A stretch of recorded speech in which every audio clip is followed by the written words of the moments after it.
professional singer, music producer at arranger for commercial jingles naman ang mga kasama natin this Monday morning. Kaya naman, good morning and welcome sa Rise and Shine Pilipinas, Lisa Del Valle.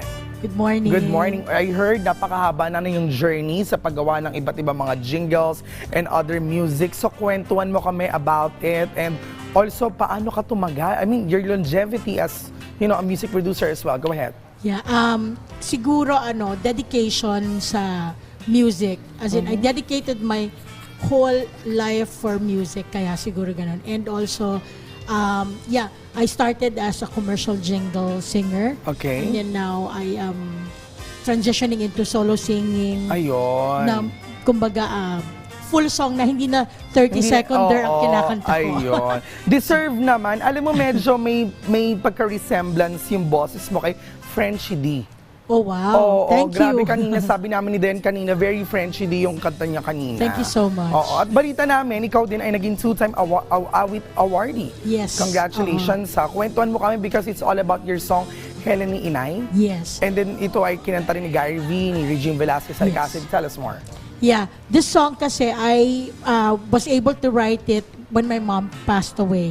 Bale, 2 years before I wrote this song. And so, nagustuhan ni Mr. Gary Valenciano and he got it for his Christmas album. That was in 1996 and it won an Awit Award for Best Christmas Recording. And then, after so many years, 2014, si Miss Regine revived it. Then, she had a version.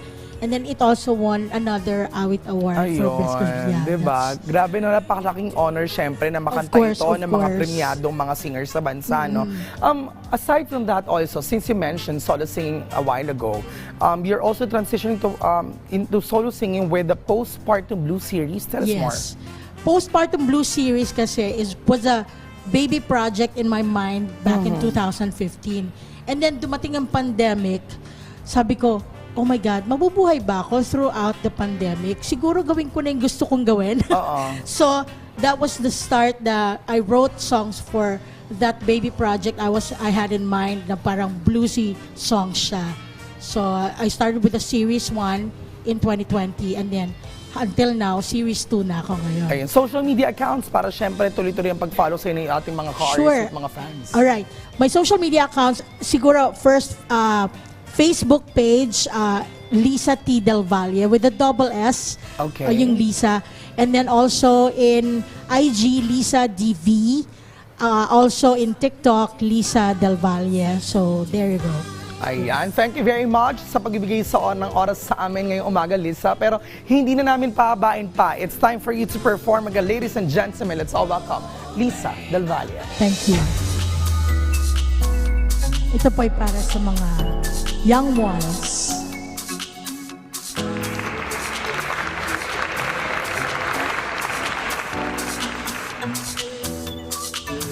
Bawat sandali hawakan, bawat pagkakataon, buhay mo ay palawakin, habang sa'yo ang mundo. Paligayahin bawat araw, sa ulan magtampisaw. Kahit ang gabi dumalaw, tuloy ang pagsayaw.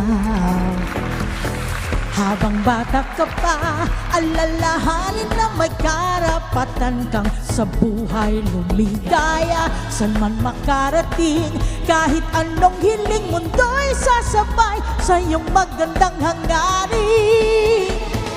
Sa'yo ang mundo, sa'yo ang mundo, sa'yo ang mundo, landas ay hanapin, tahakin ng walang kasing galing. Yeah, yeah, yeah. Karanasan mo'y pangalagaan sa puso at isipan. Sa pagkakamali matuto, gawin ang aral sa buhay mo. Paligayahin bawat araw, sa ulan magtampisa.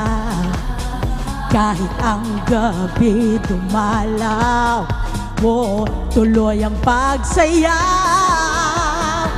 Habang bata ka pa, alalahanin na may karapatan kang sa buhay lumigaya.